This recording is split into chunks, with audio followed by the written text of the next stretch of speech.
1792. The Salem witch trials begin. 2018. Christine Ford publicly accuses Brett Kavanaugh of sexual assault. He is acquitted and appointed to the Supreme Court anyway. Ford has to move houses due to threats on her life. 1431. Joan of Arc is burned at the stake for heresy after leading an army against the English. 2006. Actress Tarana Burke coins the phrase Me Too in order to raise awareness of widespread sexual assault. 1794. Marie Laveau is born, and through her practice later becomes the Voodoo Queen of New Orleans. 2017. In the wake of the Harvey Weinstein scandal, #MeToo goes viral on Twitter. Tarana Burke has to come forward and state it is not a witch hunt or an attempt to take down men. 1486. The Malleus Maleficarum, or Hammer of Witches, is published. It suggests torture and extermination as the only acceptable punishments for witchcraft.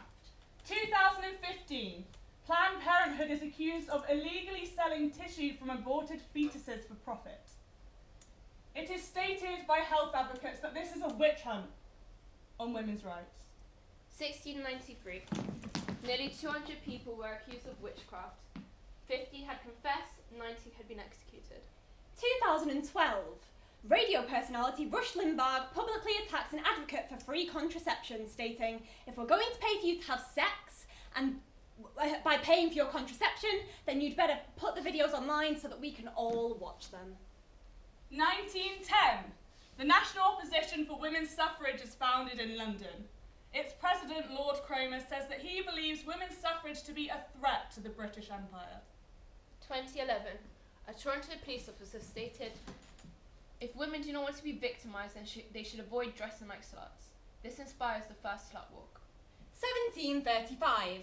Great Britain's Witchcraft Act makes it illegal for anybody to claim that they are magical or to accuse another person of witchcraft. 2016. A video goes viral of Donald Trump saying he feels entitled to grab a woman by the pussy. He is elected president later that very same year. 2017. In the wake of the Manchester bombing, the Daily Mail publishes an article suggesting that Ariana Grande's revealing outfits are the motivation behind the attack. 2018. Actor James Woods publicly attacks Congresswoman Alexandra Ocasio-Cortez, calling her the most dangerous person in America. 2019. TV personality Jeremy Clarkson attacks environmental activist Greta Thunberg, calling her dangerous and mad. She is 16 years old at the time. 2020. Artists Cardi B and Megan Thee Stallion post the song WAP.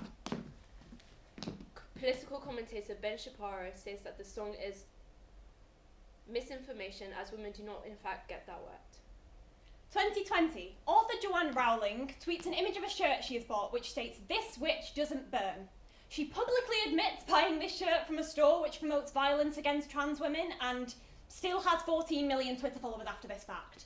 2021. TV personality Piers Morgan continues his attack on the personality of Meghan Markle. One day after International Women's Day, he states publicly that he does not believe Meghan to have ever felt suicidal.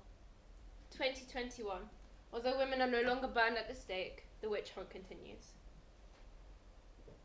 When I was 15, I first started getting involved in online activism. There were loads of blogs and forums, and I just felt myself getting drawn in. Yeah, okay, it was mostly just sharing images and posts and feeling like you were changing the world, but it made me feel like I was doing something. It did make me kind of argumentative though, which all came to a head in a Year 10 politics lesson, when I screamed at a boy who tried to play devil's advocate about abortion rights.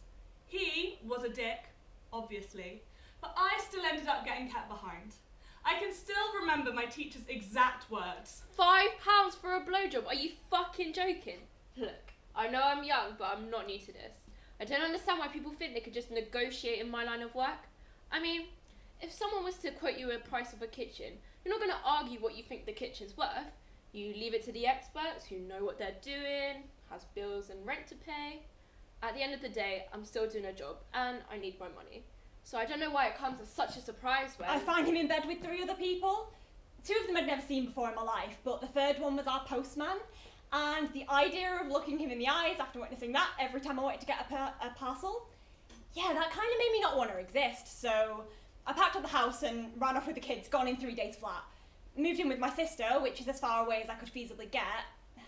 And of course, as far as everyone from his family is concerned, I'm basically the child snatcher who stole away his precious babies for no good reason and probably has a nasty little toy boy on the side, right? I even got a call from an unknown number the other day saying, "You're lucky I didn't send you to the head teacher's office. You're too opinionated and sometimes it's best you just keep that to yourself. You're very outspoken and that's okay for now, but when you get older, you're going to start offending a lot of people, especially men." And that really pissed me off. I mean, I know my worth. So I thought, fuck it with that client. I don't need him anyways. Yeah, I know, as surprising as it may be, I can actually pick and choose who gets to see me.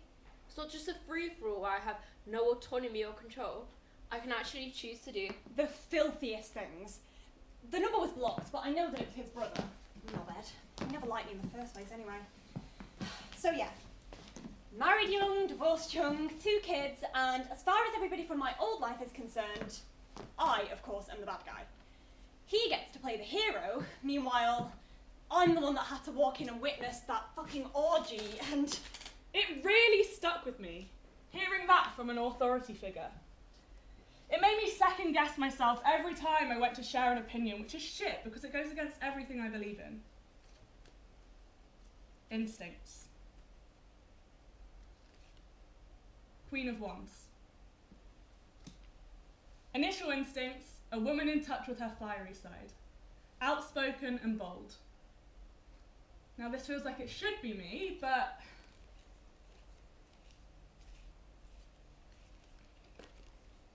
King of Cups. The embodiment of self-control, emotional control. Knowing when to pipe down or watch your tone or shut your mouth. Of course represented on the card by a man. Who are very good at telling women when to watch their emotions, but not so good at doing what they say. Have you ever tried to tell a man when he's wrong? Yeah, not exactly much self-control there.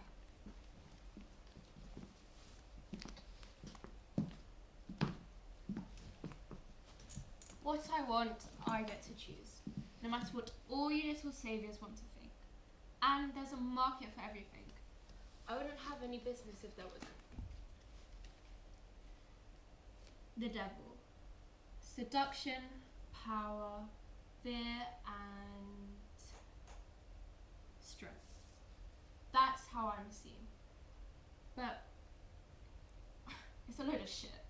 I mean, apart from the bondage part. Everyone always thinks that I need saving from men or men need saving from me. The lion. Both strength and destroyer. A bit like me. But no one ever thinks that maybe I don't want to be perceived that way.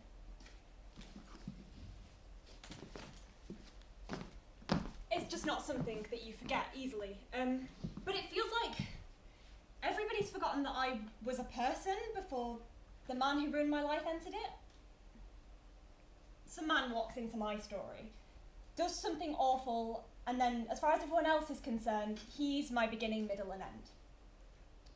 And me existing without him is so alien to the people around us that the only way that they can rationalise it is to formulate a version where I'm the villain of the story. And the funny thing is, I kind of knew that something like this was going to happen. I just figured that I'd be the one to change him. The fool.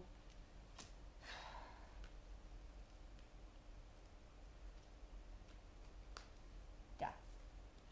Terrifying, right? Gotta be the most dangerous card in the deck.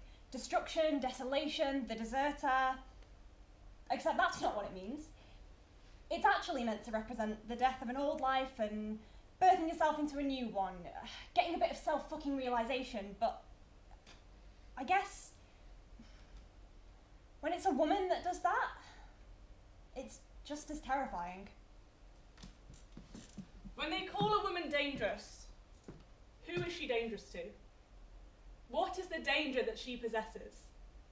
Is thinking for yourself such a danger? Speaking for yourself? Existing for yourself? Existing for yourself in a world that is so set on having you exist for others. Owning yourself in a world that tries to own you. But who is owned by the fear of a dangerous woman? What is there to be afraid of here? When the image of a woman is plastered on walls and billboards, or sold back to us at any price we are willing to pay, is she dangerous then? When she is told to swallow her thoughts like she's meant to swallow everything else, or close her mind like she is told to close her legs. A dangerous woman will only be scary to you if you have forgotten what women are to begin with. A dangerous woman will only be scary to you if you forget that women have voices to speak thoughts louder than they're willing to moan just to fuel your little ego. Only if you forget that a woman who knows who she is dangerous only to the status quo, only to the world as it is a church, where women must not speak, simply get on their knees and swallow the scripture of men's lies, worship something that they are not allowed to question. A dangerous woman will only scare you if this is your God, your chapter and verse. And if it is, then yeah, maybe you should be afraid. Afraid that we might smash the stained glass windows like it's a fucking glass ceiling. Or afraid that when we burn it to the ground like you tried to burn us, there will not be any ashes left for you to save. The tower. What will you do when the witches hunt you? When you are the ones who are accused? Which god will you turn to when women are no longer something for you to fuck or fuck over? When her body and mind live outside of your false dogma? The magician. When she will not be martyred for your cause and butchered in the name of purity? Where will you turn when there are no women left who will submit without question? The high priestess. Who will not refuse to answer back? Who will not fake it to make you happy? The lovers. Women who will not let you burn them for thinking. Who will not let you take away her broomstick? Because what are you afraid of? That she'll fly away on it or that she'll fuck it. Preparing confession, seeking forgiveness. The star. Those that will rise and the people that you have broken will not be as quick to forget. We have not forgotten, so you will not be allowed to.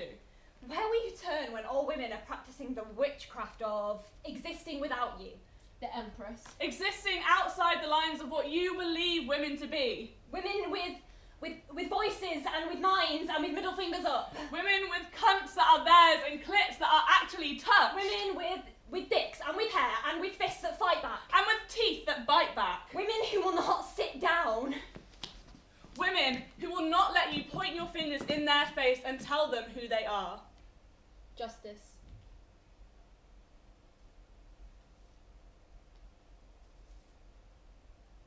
What is a witch?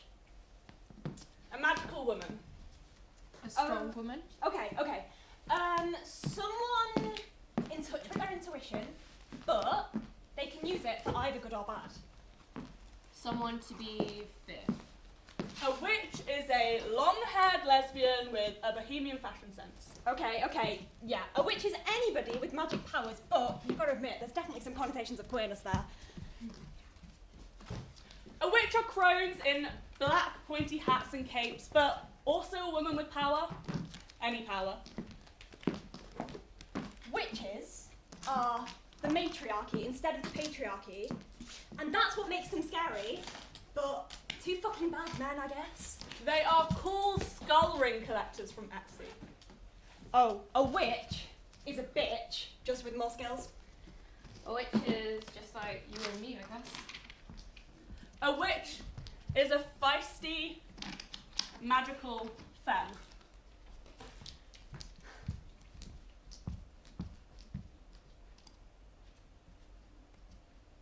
A witch is the opposite of a victim.